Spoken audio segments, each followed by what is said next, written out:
All right, today we're going to cover the next step in the home buying process. What we're going to look at today is steps you need to make sure that you have covered whenever you're buying your next home or your dream home. Stay tuned, got a lot to cover.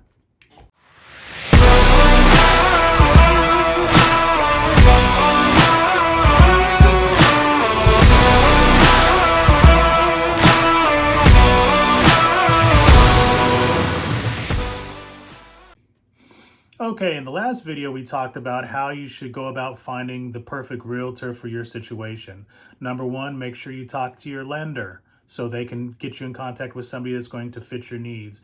But in this video, what we're going to do is we're going to talk about things that you need to do whenever you're out shopping for a home, you find that home and you actually make an offer on that home. And your realtor and your lender are going to play a huge part in this next step as well. So the first thing let's cover is the communications that you need to have with your realtor are very crucial at this point. You need to be able to cover things with them like, the location of the homes or the area that you're wanting to live in. Make sure that you understand, or the realtor understands, the home that you're looking for. So how many bedrooms, how many bathrooms, some must-haves, like do you have to have a gourmet kitchen? Do you need to have a swimming pool? Does it need to have a fenced yard? Make sure that the realtor knows your must-haves.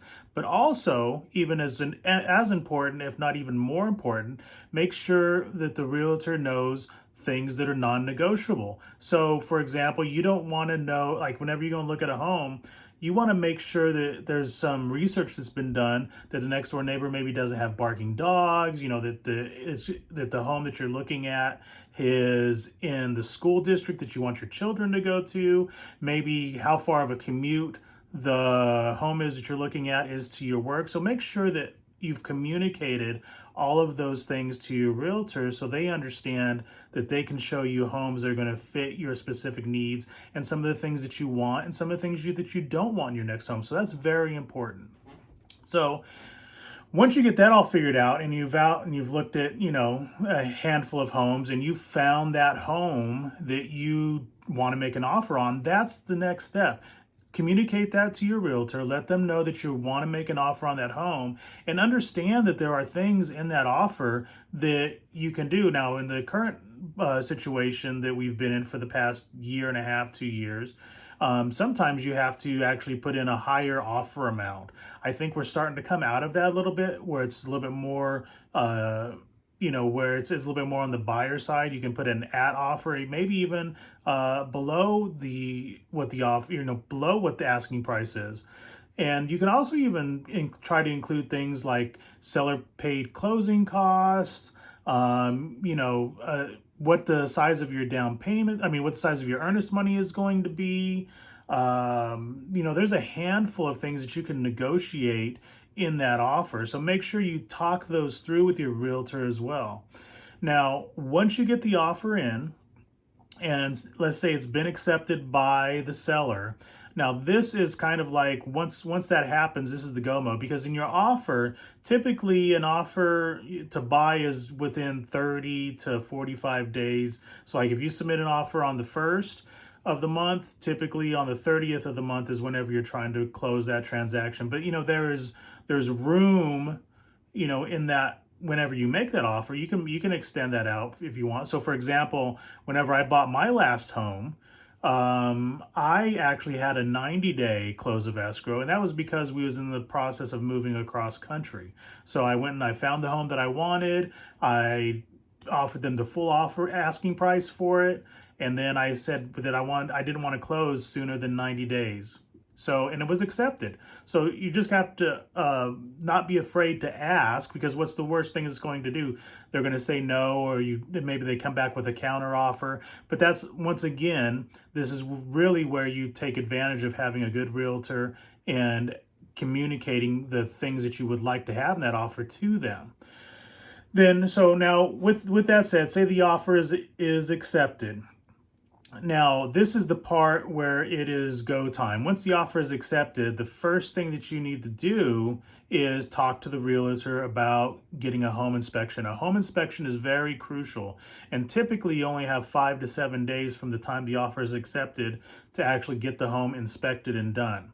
So once again, your realtor is going to be able to connect you with a good home inspector. They're going to be able, and then once you get that home inspector out there, you can actually be there with the home inspector and walk through them with their entire inspection process. Sometimes a home inspection can take, 5 or 6 hours. It just depends on what all is being done. And there's actually multiple types of home inspections, and some of them you'll want to have done, some of them you won't. It just depends on the property. So like, for example, if your home has the home that you're looking at has a basement, you'll definitely want to get a radon test done.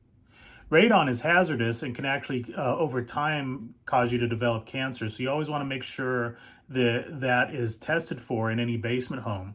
One other thing is, like, if you live on a property that maybe isn't connected to the city sewers or city water, if your property has a well or a septic system, you'll probably want to get those inspected as well. Now, sometimes you can find a home inspector that can do all of these, and sometimes you have to get separate home inspectors for each one. It just really depends. But once again, your realtor is going to be very crucial in helping you find the right home inspector. And then once the home inspection is done, the inspector is going to send you a report with what they find as deficiencies. Sometimes the deficiencies can be super minor, like like one of the drains is not draining fast enough. So in other words, it probably just needs some Drano. But then in other inspections, there can be things where there is radon, and or say there's an issue with the roof, or say that they find mold. Those are things that you're going to either have to, one, decide if you really want the home and you want to get to get those issues remedied with the seller before you take possession of it, or if you just want to be able to cancel it altogether and keep searching for another home. But ideally, that's why getting a home inspection done immediately after the offer is accepted gives you enough time to be able to make that decision, and also to be able to make time with the seller to go ahead and negotiate any of the repairs that you possibly want done. Then once that happens, say you get through the home inspection and everything, what you want to do at that point, and it's all ready and you're 100%, going forward, and you've sent your earnest money deposit, everything, you want to get the purchase contract to your lender as soon as possible, because the lender is going to, when they get that purchase contract, it gives them cues to understand what they need to be doing next to make sure that you're able to close on time, because they need that purchase contract to be able to to build out the loan for you, to finish building it out, to get appraisals ordered, to send you very important loan disclosures that help get the loan process started. So make sure that after the home inspection and you're 100%, that you're immediately contacting your lender. You're letting them know that you've got an accepted offer and you're moving forward, and you're sending them the purchase contract. That's a very crucial part, and the sooner that you can do that, the easier the loan process will be for you. Now, that is kind of this step that we're going through now. On the next video, we're going to talk a little bit more about what happens next. So if you like the content that I'm putting out, please put a like, please subscribe to my channel. I put out videos every single week, and everything that I put out, if you have questions, don't hesitate to give me a call, send me an email. It's all down below in the info. I hope everybody's having a great day, and remember, stay keen on home loans.